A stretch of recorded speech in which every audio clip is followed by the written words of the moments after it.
est direct là, live en ondes. Tony, Langelier, est-ce que tu t'entends bien dans les oreilles? Plus fort, moins fort? Rien. Attends une minute, On va ajuster en on fait du volume. gros live.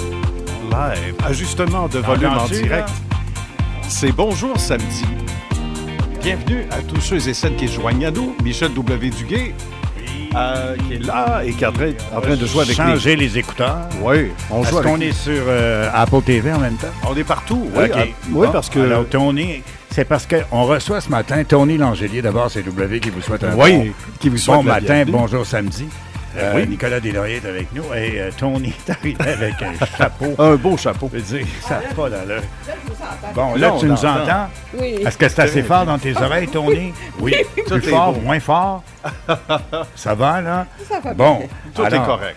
Alors, Tony Langelier, c'est une légende de la radio. C'est une conseillère publicitaire, une fille de relations publiques pour la présentation. Une femme que j'ai côtoyée à l'époque, qui travaillait en haut de CKVL et qui m'envoyait par moment dans ce qu'on appelait à l'époque et ce qu'on appelle encore des remotes. Oui, des important. reportages dans des magasins. Elle me disait toujours, Michel, faut que tu mettes un veston, là. Il faut que tu mettes une belle chemise. T'es beau, mais il faut que tu t'arranges. Ça te pour fait aller bien, voir un veston. mon client. Fais ça bien, là, Michel. C'était cute. Puis nous autres, on suivait. Même Guy Aubry a dit à Guy, Ah oui. moins flyé, là, Guy. Oui, un peu plus conservateur. Tu Bon vas bien matin. tourner. Oui. Comment Bon ça matin. va, Tony Langelier? Ça va bien. Merci Michel, merci. Et un Nicolas. beau livre dont on va parler tout à l'heure, évidemment, qui t'amène ici, entre autres bonnes choses. Et surtout, une carrière qui remonte à une époque où il y avait bien peu de femmes. Tu étais probablement l'une des rares à l'arrière-scène d'une station de radio parce que ça ne se limitait pas au monde publicitaire. Non, pas du tout. Au début, d'ailleurs, j'ai été engagée par M. Teitelman pour être relationniste, mais Ouais. pour C'est quoi, qui venait de naître, et pour CKVL. parce Et que- c'est quoi que ça s'appelait CKVL-FM? Oui, à C'est l'époque? quoi, ça s'appelait Et la CKVL. station de AM de c'est quoi? C'était Oui. CKVL. Titleman, Jack, c'est Jack qui t'a engagé ou Paul? Oui, c'est Jack. Jack, c'est le papa des deux frères Maurice et Paul Titleman, puis il y avait Mme Titleman aussi, les propriétaires. Oui. Cette grande famille juive de Montréal qui a ouvert 2 postes de radio dans une salle de cinéma sur Harry Gordon à Verdun, au cas où vous ayez manqué une partie de la réalité montréalaise. Oui. Voilà, je te laisse parler. Oui, mais tout ça c'est vrai. Ce que dit Michel, c'est vrai. Parce que nous avions, en fait, pas moi, mais les Titleman avaient ouvert leur poste de radio, les 2 postes de radio à Montréal. Et M. Titleman en avait un à Vancouver aussi. Oui, il y avait un poste de radio à Vancouver. Et puis, je me rappelle, Jacques Normand me racontait que lorsqu'il est revenu de New York, il avait dit à Roger Beaulieu, je voudrais travailler à la radio, mais je ne sais pas où aller. Puis Roger Beaulieu, il avait dit, il y a un petit poste à Verdun qui vient de s'ouvrir pour les femmes et tu devrais aller là. Et c'est là que M. Titleman a engagé Jacques Normand. Pourquoi on disait pour les femmes, Tony, à ce moment-là? Parce que c'était le public qui était visé, les femmes à la maison, surtout, hein? Oui, surtout. À l'époque? Madame X n'était pas encore arrivée. OK. Il y avait Guy Moffett, il y avait bien sûr, il y avait des radios-romans. Et c'est ça que j'ai mis au début dans mon livre. J'ai mis des radios-romans parce que je voulais qu'on se rappelle de CKVL, de toutes les grandes vedettes qui étaient passées à CKVL. Et il y avait des concours où on donnait 1 000 $. Écoute, c'était de l'argent Ouais, pour à l'époque. 1946, là. 946. Wow, C'est assez pour un chalet dans le Nord, ça, 1000 $. Hey, c'est mémorable. Oui. Et- Écoute, ils font des quiz maintenant sur la radio FM, puis ils te donnent 150$, puis un bon d'achat de 50$ pour aller Oui. niaiser, je sais pas où. Il faut que 1000 t'achètes. $ à l'époque, en 1946, c'est gigantesque. C'est gigantesque. Et vous l'avez là-dedans. J'ai même mis la page publicitaire que M. Titleman avait sortie. Ok. Et si vous lisez Gilles Proulx, Gilles aussi raconte que M. Titleman a donné 1 million à l'Union des artistes parce que c'était au tout début de l'Union des artistes. Il manquait d'argent, c'est normal. Oui, hein. oui, c'est Bon. normal. Alors, M. Titleman avait fait un don de 1 million à OK. l'Union des artistes, oui. À l'époque, il y avait moins de membres, mais c'était davantage des membres qui gagnaient leur vie Oui. avec, sans rien enlever à ce qui se fait aujourd'hui, mais aujourd'hui, le bottin est plus épais, mais c'est la FTQ derrière. Ça ne veut pas dire qu'il rentre qui veut, mais c'est dilué beaucoup plus aujourd'hui. Donc, c'était méritoire à l'époque, quand même. Oui. Puis le cœur sur la main des Titlemen, ça a toujours été ça. Paul, qu'on connaît bien aujourd'hui, la même chose. Oui. Jack, j'ai pas eu la chance de le connaître, mais raconte-nous. La semaine dernière, Guy Aubry nous racontait que Paul, c'est Paul qui a engagé Guy, qui était à Québec. Oui. Qui était le directeur de... Je pense qu'il était soit à CGRP ou à CFLS. CFLS.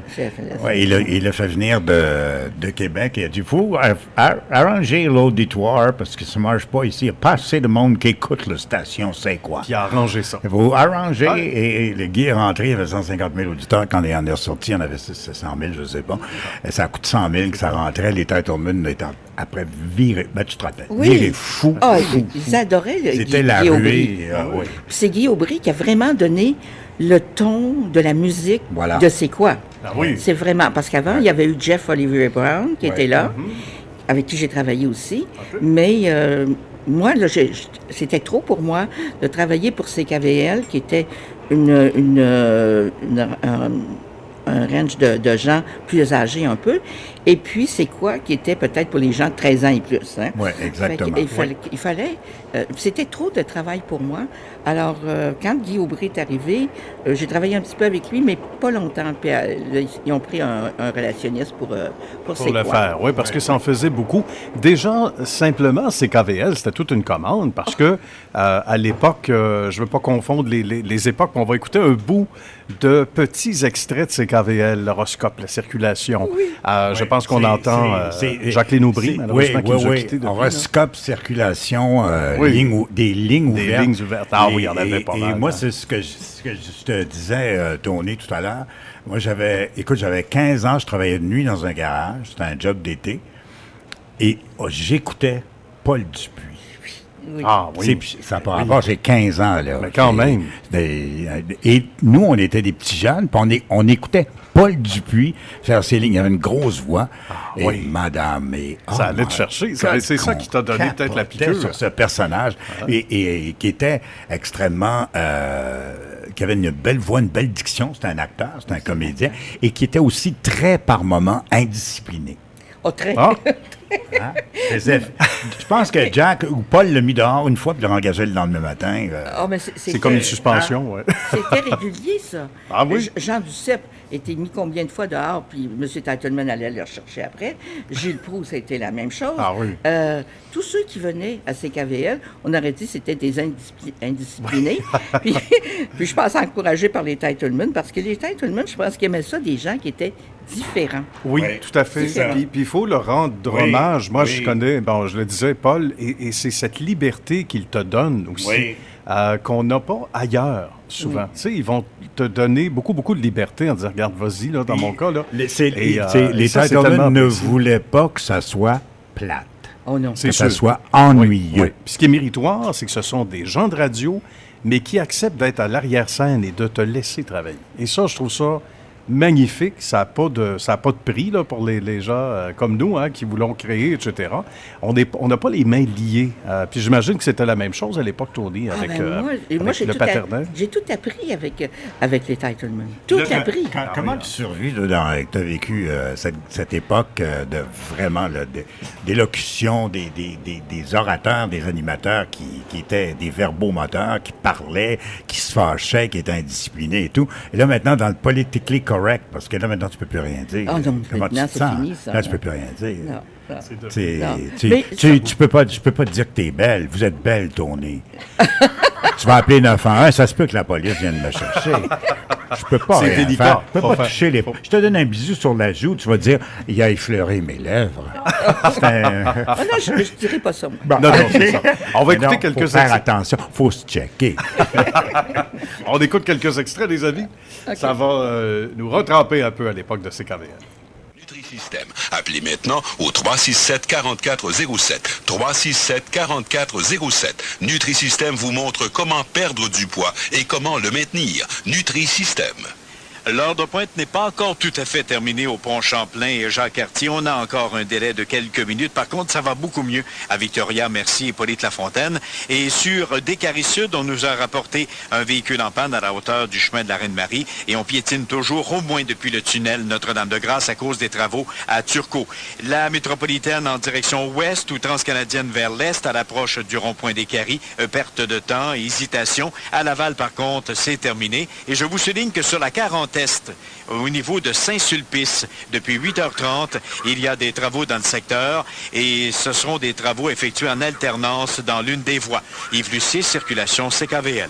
Oui, c'est possible d'avoir une nouvelle cuisine ou une nouvelle salle de bain de qualité et de bon goût sans trop Intéressant. Donc, on a entendu, on va vous en faire entendre quelques extraits. C'était Yves Lucier. Ouais. On a entendu que vous avez tous connu également. Oui, mais j'étais hésitante. Je pensais que c'était Michel Millard. Ah non, Ouais, moi ouais, aussi, similaire. exactement. Mais Ouais. Michel, qu'on a entendu aussi certaines émissions de service, etc., Oui. puis qui a fait la circulation jusqu'à quelques années d'ailleurs. Tu sais, pour, qu'est-ce qu'il avait fait? pour Cogeco. Yves Lucier était venu, moi je travaillais à CKCH à Hall, Télémédia Hall, AM, c'est la deuxième station, je commençais à faire de la radio.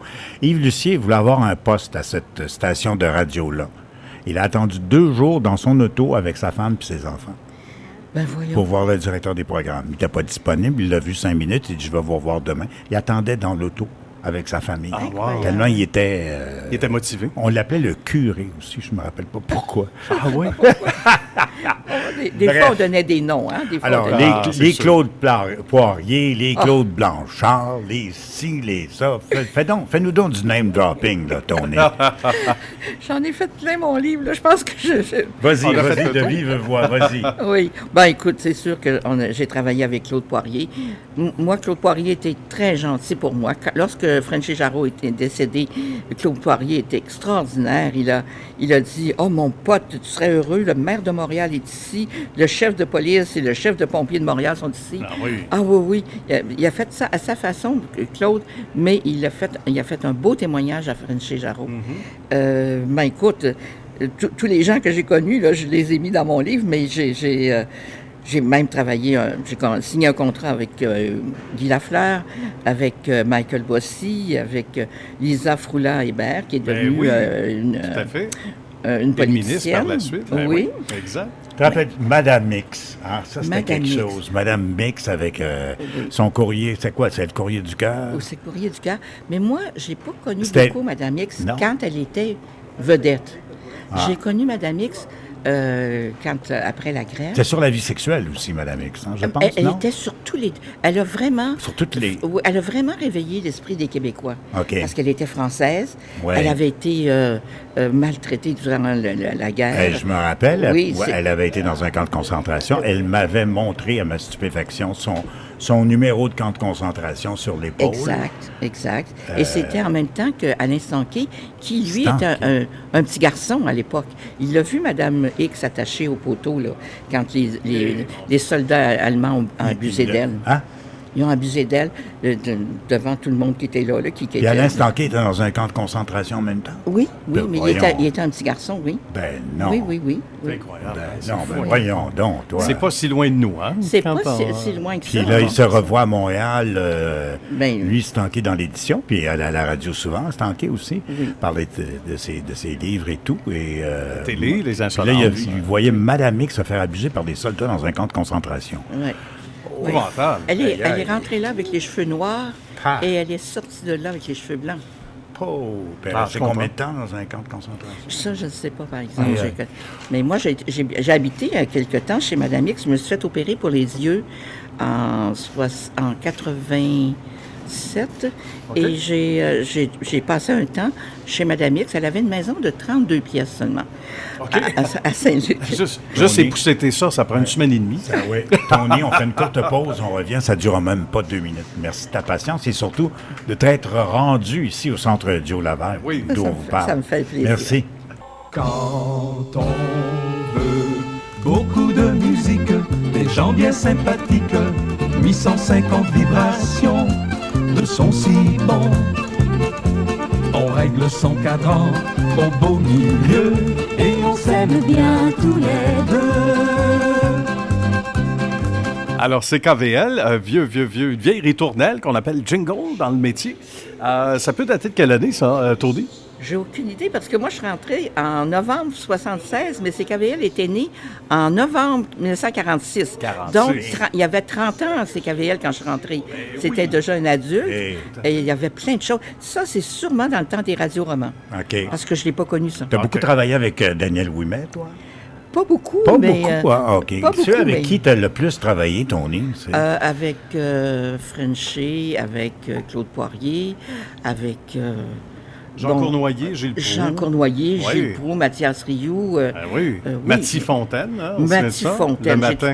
J'ai je travaillé me souviens de ça. beaucoup avec Mathie Fontaine. Même un jour, M. Mathie dit c'est de la faute de Tony Langelier si on n'a pas eu les cotes d'écoute qu'on avait. On n'a pas assez travaillé fort.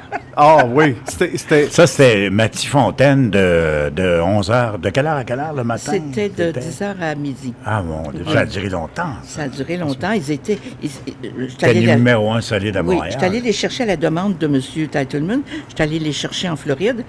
Et, Il travaillait pour le Journal de la Floride? Il travaillait pour... Qu'est-ce qu'il faisait en Floride? non, il avait ouvert un restaurant. Ah, mais ouais. tu sais, M. Mathie recevait tous les artistes.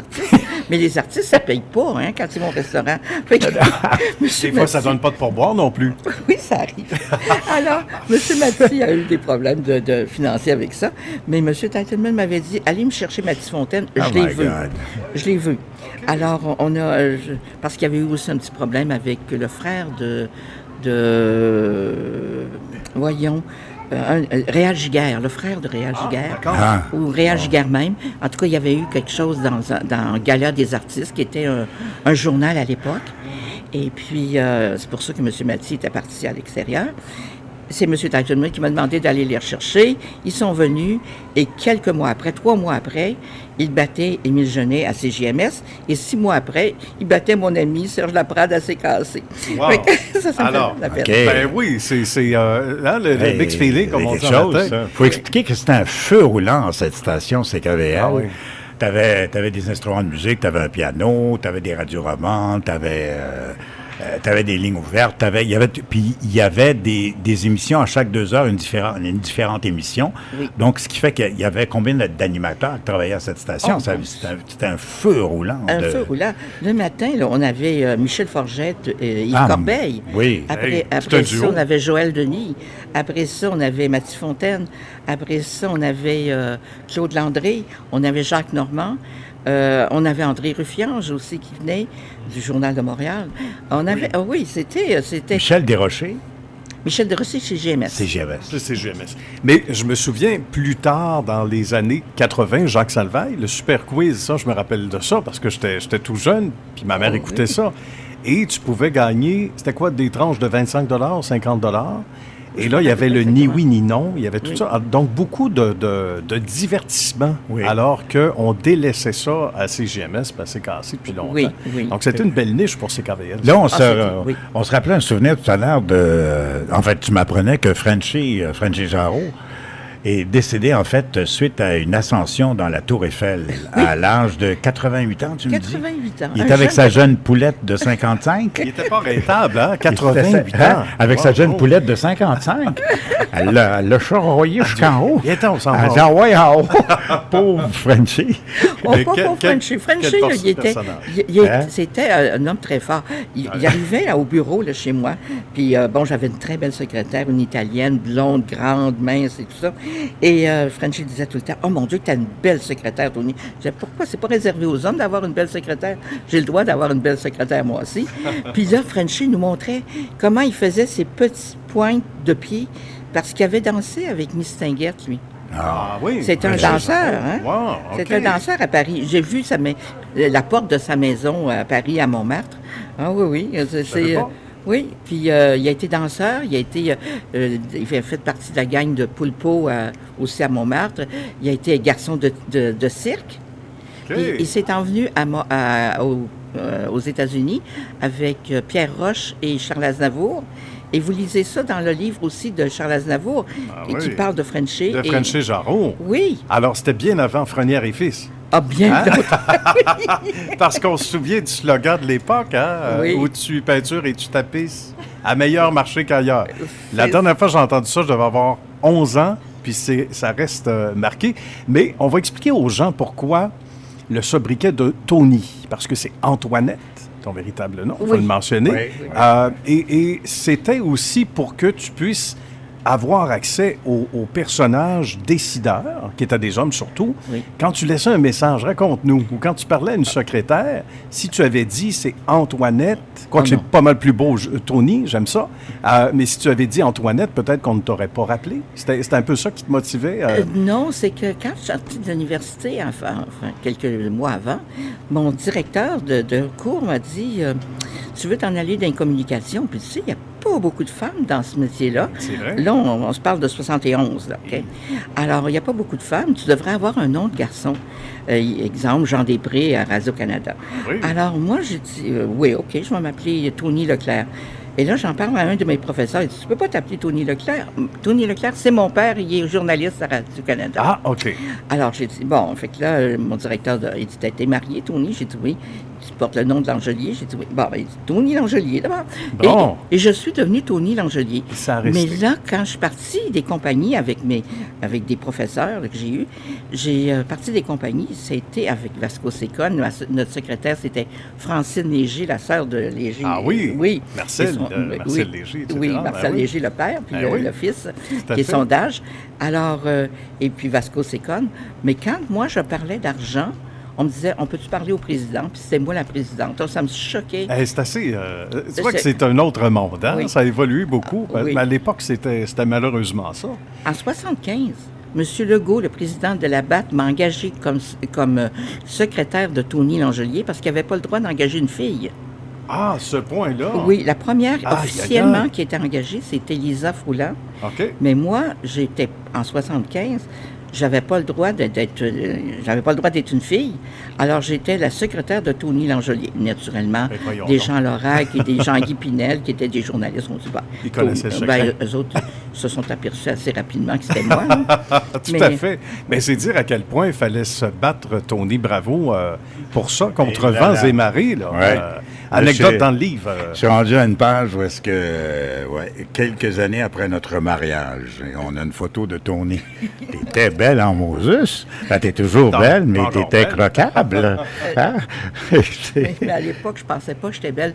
C'est ça qu'on disait tout à l'heure, parce que là, il y a une photo de moi avec René Simard dans le livre. Eh oui. Et là, je disais à Tony, puis ta copine qui s'appelle, bonjour madame. Louise. comment?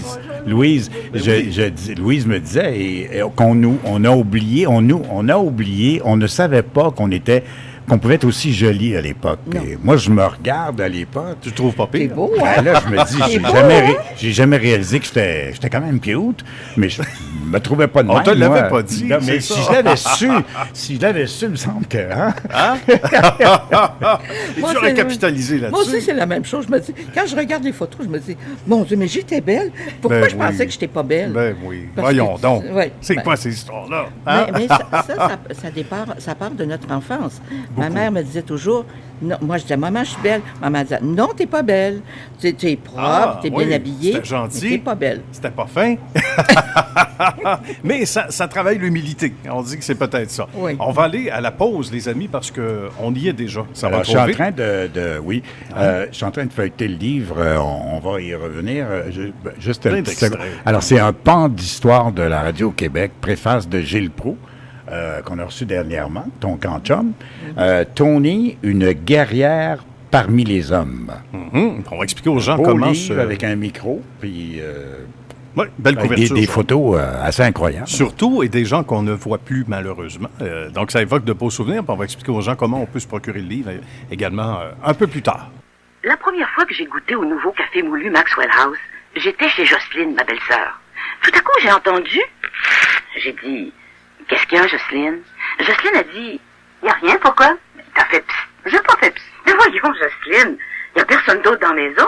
Ah, c'est le café. C'est ton café qui a parlé. C'est le nouvel empaquetage de Maxwell House. C'est un empaquetage sous vide. Quand on l'ouvre, ça lui arrive de faire psst. Sors-moi cet arôme-là.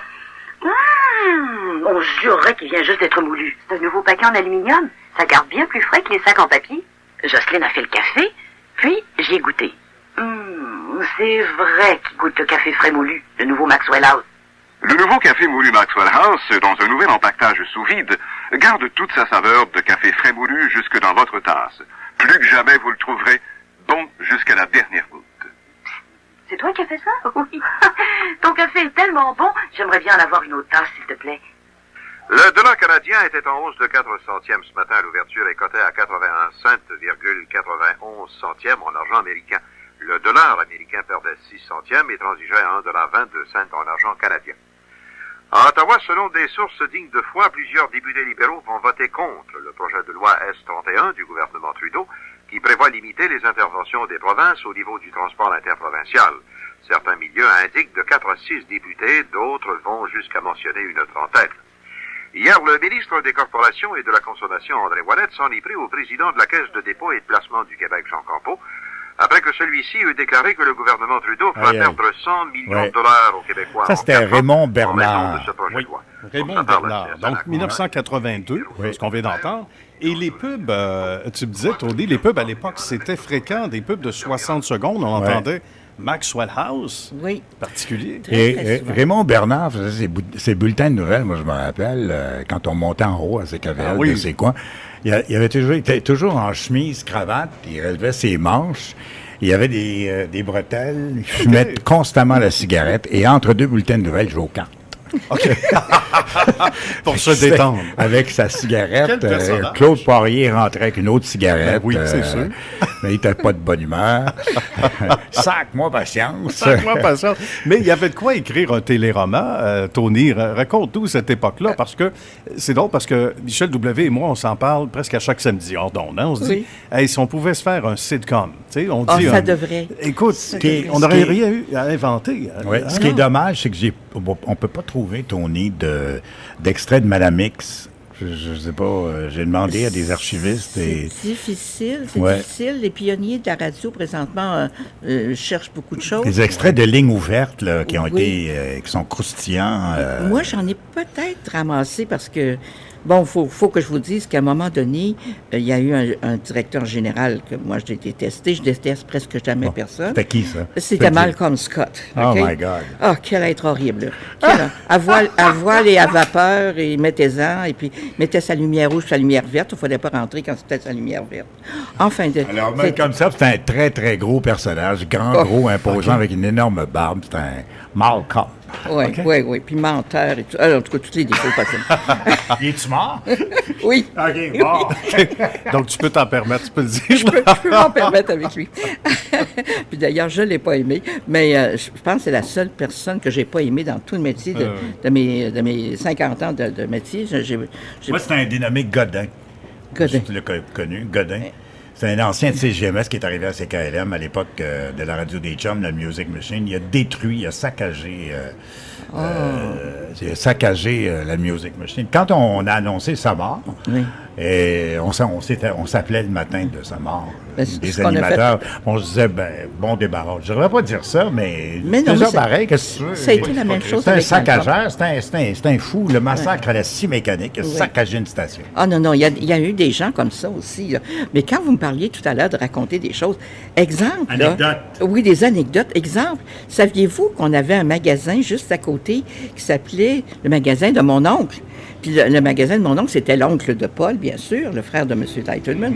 Puis il vendait du savon à laver, du savon pour les personnes, des shampoings, Permadon, je pense, quelque chose comme ça. Mais c'était tellement drôle. Puis moi, j'ai vu ça. Puis Malcolm Scott, ce qu'il a fait, à un moment donné, il a fait venir un gros container. Il a pris toutes les filières avec les photos de CKVL et tout, les enregistrements, puis il a tout mis ça dans le conteneur. Il a fait mettre ça dans le conteneur, aussi les produits de mon oncle, il a mis ça dans le conteneur. Et moi, le soir, je suis arrivée, et avec Rosaire, qui était notre homme de ménage, j'ai rentré avec mes talons hauts, j'ai rentré dans le conteneur, puis là, je disais, porte-moi des sacs noirs. Puis là, je sortais des affaires. J'ai sorti ce que j'ai pu. Ben oui. Et là, j'ai essayé d'envoyer ça aux archives de Québec. Sacrilège. Oui. Et là, les archives de Québec ont dit non, on n'en veut pas. Alors, j'ai appelé Ottawa. Et Ottawa sont venus les chercher parce que ça ne m'appartenait pas. Mais j'avais tout mis ça en photo. Ma mère m'avait beaucoup aidé. on avait mis ça dans des albums. Et ce qui m'a fait de la peine un petit peu à ce moment-là, c'est que M. Titleman, quand je lui ai dit, mais là, M. Titleman était très âgé, puis il m'a dit, « Ah non, ça ne m'intéresse plus, Mme Langelier. » Et quand j'en ai parlé à Paul, Paul avait d'autres problèmes, alors il me dit, « Ah non, Tony, je m'en occupe pas. » Alors, ça est allé aux archives du Québec, Mais du c'est Canada. un beau leg, c'est un beau leg. Faut qu'on l'appelle. Ben oui, faut appeler on va Paul. l'appeler tout à l'heure. Paul, Oui, ouais. absolument, Oui, absolument. oui. Oui, Qu'est-ce qui représente pour toi, Tony, le plus beau souvenir de toutes ces années-là? Parce que la femme battante que tu es et que tu étais, en particulier à l'époque, contre des hommes, ou en fait dans un milieu d'hommes, est-ce que c'est ça que tu retiens, ou il y a des anecdotes particulières qui te viennent en tête comme plus beau souvenir? Écoute, moi, toutes les relations, à part de dire que j'avais de la difficulté à parler avec les hommes quand je voulais parler d'affaires, toute la balance était beau. Oui, Moi, mais mon travail à tu savais t'imposer quand même. Quand tu avais une idée dans la tête, puis une promotion en tête, ou qu'il fallait servir un client, tu mettais le monde au pas. Oui, j'étais une fille de décision, ça c'est sûr, mais en même temps, j'étais une fille très, très, très, très gênée, hein, ça paraît pas, mais j'ai une fille très gênée, très timide. Alors, il fallait que je passe par-dessus ça souvent. Mais j'y suis arrivée, puis avec le temps. Puis les Titleman, quand je suis arrivée là, j'ai pas senti que M. Titleman, que j'ai rencontré, lui, ça lui foutait rien que je sois une fille ou un garçon. Il engageait une fille pour être relationniste, puis c'était correct. Tu sais. Ça m'a fait du bien. Ça me fait du bien parce qu'avant, j'étais, je me sentais mal, j'avais l'impression que j'avais pas ma place. Mais Radio-Canada aussi, ça a été bien. Mais là, j'étais recherchiste à Radio-Canada. Là, as-tu des anecdotes? Enchaîne-nous donc quelques anecdotes. Des choses qu'on peut presque pas dire ou qu'on peut pas dire. Veux-tu? Non. Ah oui, non, un peu. Juste non. des petites affaires. Non, là. non. OK, Je quelques peux pas. anecdotes qu'on peut dire d'abord. Non, j'ose pas, parce que vous pourrez lire le livre, mais comme ça, vite, ça me vient pas à l'idée, mais peut-être que vous, tout à l'heure, vous allez lire. Des scandales, des trucs. Ah, il y en a eu plein, mais je peux pas en parler. Oui, de ça. je sais, mais sur le bout de... Non, tu Non, veux pas, je n'en parlerai pas. Non, parce que les gens me faisaient confiance, venaient me raconter T'es leur trop histoire. gentille, t'es trop gracieuse pour ça. Non, c'est pas Ouais. que je sois gentille, c'est juste que quand tu donnes ta parole, que tu ne parleras Ouais. pas, tu ne parles pas. Alors donc, il y a des choses que je ne peux pas dire, et puis... T'en as vu de toutes sortes. Ah, j'en ai vu de toutes sortes. T'as côtoyé des gangsters, toutes sortes de monde, là. Hein? Oui, c'est tout à fait On vrai. veut des noms. Puis, Ah ouais. Oui, je vais vous raconter Douglas Léopold. OK? Douglas, oh my God, Oui, Coco. Douglas Léopold. Oui, Moi, oui. je le rencontre au tout début de sa carrière. Je fais des conférences de presse avec des robes longues et décolletées en avant, décolletées en arrière. Pour moi, ça ne me dérangeait pas. Et puis, je voulais être avec... T'étais l'extravagante Tony. Oui, c'est ça, un petit peu. Alors, lui était aux relations publiques de la place Bonaventure et je faisais toutes mes conférences de presse à la place Bonaventure. Et c'était M. Dame, qui était le directeur des relations publiques, le mari de Olivette Thibault, oui, et c'était le patron de Douglas Léopold. Et Douglas, quand il venait me voir, il me disait « Tony, tu fais tes conférences de presse comme les garden party à Westmount. » Et puis, un jour, je vends ma maison à Laval et je dois déménager, mais c'est pas encore prêt. Je suis demeurée sur Édouard Montpetit, comme tu m'as dit tout à l'heure. Et je n'ai pas encore mon appartement. Et Douglas me dit, je m'en vais à Los Angeles voir ma mère, prends mon loft. Et c'était dans le Vieux-Montréal. Oh mon Dieu, t'as vécu dans ce loft-là? Oui. Ça, c'était un loft d'à peu près 1500, 1800 pieds carrés. C'était Et extraordinaire. hein. oui, il y avait des racks, tu te rappelles? Oui. Des racks à grandeur du loft avec les plafonds de 20-25 Oh, pieds c'était et incroyable. que des vêtements, c'est un warehouse de vêtements. Oui, Ah. mais c'était très beau. Et C'était là- hallucinant. Oui. Et là, Montréal Star, qui n'existe plus, bien sûr, mais Montréal Star arrive et me disent... T'étais là, toi, t'as vécu là. Oui. C'est fou. Alors, ils me disent, on vient faire un reportage sur le loft de Glace. Parce que c'était Montreal Star. Oui, Montréal Star. Alors, c'était un des premiers lofts qu'il y avait à Montréal.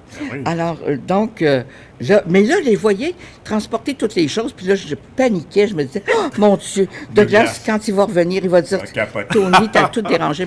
Et mais Mes non. affaires, Pour Mais moins non. que ça, il serait monté des rideaux. Oui, Montréal Star a tout remis en place exactement après. Tu sais que moi, Douglas m'a emmené on était reçus quand même 3 fois par la RAM Royal Air Maroc. On a été reçus par Air Italia. On a été reçus à Rome, en Italie. J'ai même été à Capri avec Douglas qui était en peine d'amour de son petit Chnouki.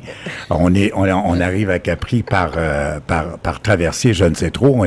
C'était les célébrations de Veuve Clicquot, le champagne Veuve Clicquot, avec Douglas. Et on arrive sur Capri, l'île de Capri, et on se cherche une chambre d'hôtel. On ne trouve absolument rien. Parce que c'était plein. Je pense qu'on était en mai ou en juin. À un moment donné, on cogne à une porte. Douglas, tu sais comment il était débrouillard. Oui. Malgré le fait qu'il soit débrouillard, on trouvait absolument rien. On se retrouve chez une dame qui a une maison de chambre dans le plein Capri, dans le vieux Capri. Et elle nous dit, je peux vous organiser quelque chose peut-être dans le salon. Alors, c'était un salon de porcelaine et avec des vieux lustres partout, de la porcelaine. C'était un salon de porcelaine et elle a dit, je peux vous ouvrir le canapé et vous allez coucher dans le salon. Mais en bougeant dans le salon, tu veux pas rien casser. C'est le salon de porcelaine de la belle vieille dame. Alors, ce soir-là, Douglas ne prenait pas de drogue ou une fois par année, vaguement, et de l'alcool, il pouvait être un peu pacté 3-4 fois par année. C'était pas un consommateur. Non, moi, je ne l'ai pas connu comme ça. Oui, exactement. Et ça, je veux le préciser. C'était un gay, mais qui m'a jamais manqué de respect. Il me pinçait les fesses des fois parce qu'il trouvait que j'avais des belles fesses. Ça me rassurait quand même de réaliser que Douglas trouvait que j'avais des belles fesses. Puis en regardant tes photos après, c'est finalement, je te c'est ça. Alors là, Douglas, nous, on arrive de France, on arrive de Rome, on arrive de Paris, on arrive de Rome. Et là, Douglas, il était avec le grand Chnouki. Chnouki, c'est un grand bonhomme de 6 pieds et 2, puis un beau bonhomme. C'était le boboy, le Chnouki de Douglas. Okay. Mais le Chnouki a laissé Douglas ou a trompé Douglas et là, Douglas est en peine d'amour. Ce à quoi je veux en venir, c'est que ce soir-là, on est dégusté du Veuve Clicquot, du marc de champagne. Tu sais ce que c'est c'est le champagne vieilli qui devient comme une espèce de cognac.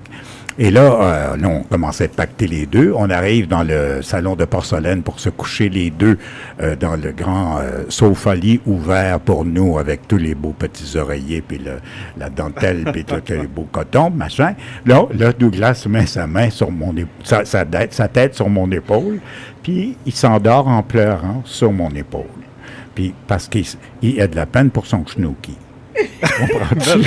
Alors, moi, je suis couché dans un salon de porcelaine à Capri avec Douglas qui braille sur mon épaule un poème. Est-ce que je peux te relancer? Oui. Un jour, je me suis retrouvée à l'hôtel Royal Embassy au coin de Sherbrooke et Peel.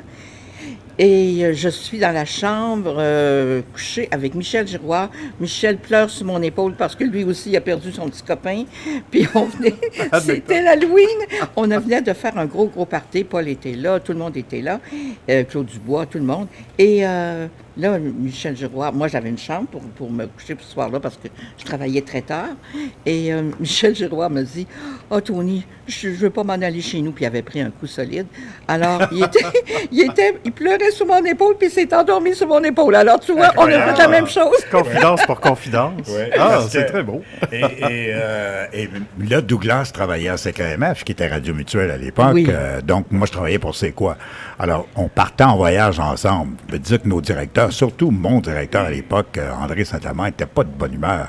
Est-ce que c'était Yves Guérard qui était... Qui était le patron de CKMF. Le grand patron de CKMF, Yves Guérard, qui par la suite est allé à Planète Jazz, le 91.9, qui est BPM Sport maintenant. Et c'est Yves Guérard qui m'a engagé à Planète Jazz. Quel bonhomme, hein? Ouais, j'ai travaillé là 8 ans, de midi à 5 heures, les samedis et dimanches, l'été, 3 jours semaine. Yves Guérard, un directeur suave, un gars voix extraordinaire, une prestance. Oui, vraiment, moi aussi, c'est un gars qui se fâchait. J'ai jamais connu c'était Rénal Brière qui était le propriétaire avec Radio Nord, puis des fois, il se fâchait. Puis Yves Laramé était le directeur, l'employé de Yves Guérard. C'était le directeur. Yves Guérard était le directeur général, et Yves Guérard disait toujours à Yves Laramé, et Yves Laramé disait toujours à Yves Guérard, fais attention, fâche-toi pas trop, là. Prends pas trop de Pernod ce soir, ou de Ricard, pour demain matin ne pas trop brasser Rénal Brière, et que la chicane, parce que Rénal puis Yves, ça se pognait. Ça, c'est une histoire interne. Oui. Est-ce qu'on a Paul en ligne? On n'a pas joint Paul, donc je lui ai dit qu'on a une dizaine de minutes pour pouvoir lui parler. On lui a fait un beau message avec la musique. Okay. Peut-être que c'est Paul qui t'appelle? Non, je ne sais pas. On va aller à la pause, les amis. C'est bien? Non. Tony Langelier est notre invité. Bonjour samedi avec l'ami Michel W. Duguay. Courte pause, manchette. On vous revient tout de suite après. Puis on a un autre extrait d'un personnage assez coloré de l'époque de CKVL également. Oui. On va écouter un autre extrait tiré de l'époque de CKVL. Ce soir, nous sommes prêts maintenant pour un premier appel téléphonique. Nous allons parler avec Mario. Oui, bonsoir Mario. Oui, bonsoir. Bonsoir, Monsieur Mario. Bonsoir, ça va bien? Ben oui, Mario. Oui. Moi, je me demandais, ça fait un bout de temps que je suis votre carrière, tout ça. Oui. J'ai vu les cassettes, et puis j'avais une question. Étant donné que vous êtes à l'aise sur la scène, tout ça, puis vous avez des propos assez précis, tout ça, je me demandais si ça vous tentait pas de faire de la politique. Non. Non. Non. J'aurais aimé ça, remarquez bien, par exemple. J'ai toujours aimé la politique, moi. Ouais. Mais c'est parce que c'est pas possible ici. On peut pas rien diriger, on ne peut que brasser de la paperasse. Trop de paperasse? Pardon? Trop de paperasse? Non, mais on peut pas. C'est-à-dire que les politiciens au Québec ne dirigent rien. OK. Tu vas diriger de l'air. Tu es obligé de plaire à la foule. Ouais. Tu sais, je suis obligé de plaire à la foule, de faire semblant que j'aime ceci, que je peux promener une industrie qu'un chapeau sur la tête.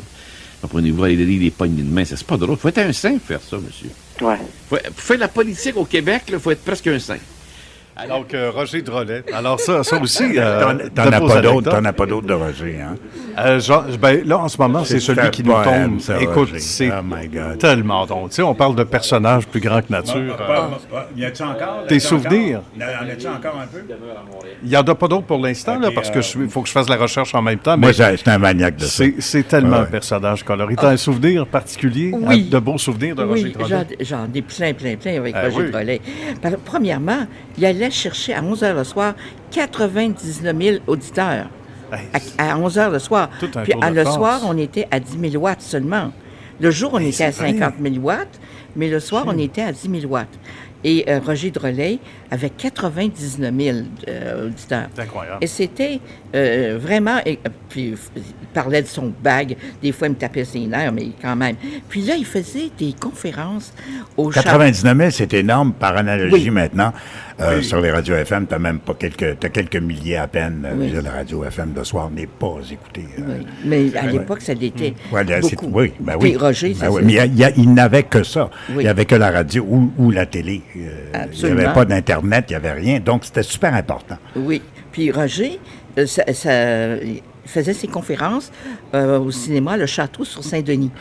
Et là, croyez-le pas, je sais, moi j'étais là un soir, il pleuvait, les gens attendaient en ligne pour rentrer. Et là, Roger faisait son show, faisait sa conférence, et tout le monde était là. Monsieur Farah, l'opticien, mon opticien danseur, avec qui j'ai travaillé 28 ans. Il dansait, c'est vrai? Oui, il dansait, puis il aimait ça danser, puis c'est ça qu'il voulait faire. Il y avait une pub télé, je me souviens, on le voyait danser avec sa femme. Oui, non, c'était pas sa femme, là, mais... Non, c'était pas sa femme, OK. Non. C'était des rumeurs. Oui. Mais il semblait être un bon danseur, en tout cas. C'était un excellent danseur, mais puis lui, il disait, il y en a qui jouent au golf, moi, je danse. C'est correct. Alors, mais on allait... donc, M. Roger Drolet invitait M. Farah, parce qu'il l'aimait beaucoup, ou Jacques Duceppe de Biosanté. Non, nos clients étaient souvent très impliqués. C'est parce que tu dis Farah, Farah Opticien, ça a été ton client pendant 28 ans. Et ce qui faisait ta force, c'est que tu as eu des clients pendant très longtemps. Oui, Corbeil électrique, 20 ans. Oh, Monsieur Corbeil, c'était mon petit Napoléon. Monsieur Corbeil était, parce qu'il n'était pas grand, mais il y en avait dedans. Oui, puis il fallait que je sois là à 7 heures le matin. Et puis, oui, puis il y avait le père, le bon Dieu en taxi, mais le père Aquin, qui était l'ami de M. Corbeil. Alors, très souvent, je le voyais, à 7 heures le matin, il arrivait pour prendre son café avec M. Corbeil.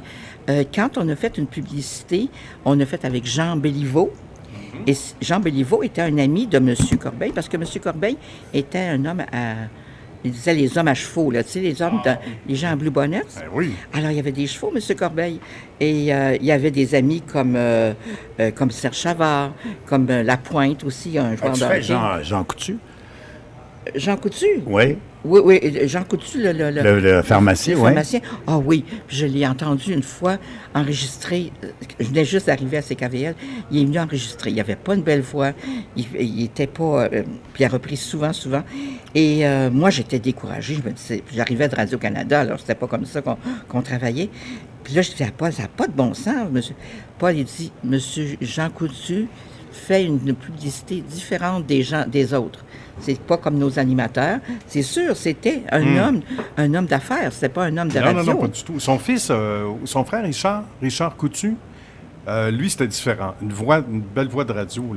Oui. Oui, tout à fait. C'est différent, mais M. Coutu, oui. Moi, ce que je te disais tout à l'heure, pour moi, les grands moments de la radio ont été Roger Drolet qui se fâche en ondes, enragé, Gilles Proulx, oui. André Arthur, oui. Même dernièrement, jusqu'à il y a 8-9 ans, il était sur une radio, Week-end Radio, je ne sais trop, à Québec. J'arrive à Québec, maintenant il est décédé malheureusement, mais quand même, il y a 7-8 ans, il était avec l'ancienne ministre, celle qui est en onde au 98.5, Nicolas, là, comment est-ce qu'elle s'appelle, Normando. Oui, Nathalie Normando. Il était en duo avec Nathalie Normando sur une station de radio parlée. Toutes les stations sont parlées à Québec. Et il pogne une crise de nerfs puis une chicane avec elle. Moi, j'arrive à Québec, il est à peu près 11h30. Je me tasse, je me range de côté et j'écoute ça. Je veux dire, je suis en transe. Je jubile. J'ai des sensations fortes, pour ne pas dire. Et je veux dire, il a pogné une crise de nerfs en ondes et ça dure longtemps. Et my God, c'était wow, comme René Lévesque qui se fâchait, tu sais, à un moment donné, qui t'avait la rose de la CSN en ondes. Tu sais, t'avais toutes sortes de monde comme ça, des orateurs, Bourgault.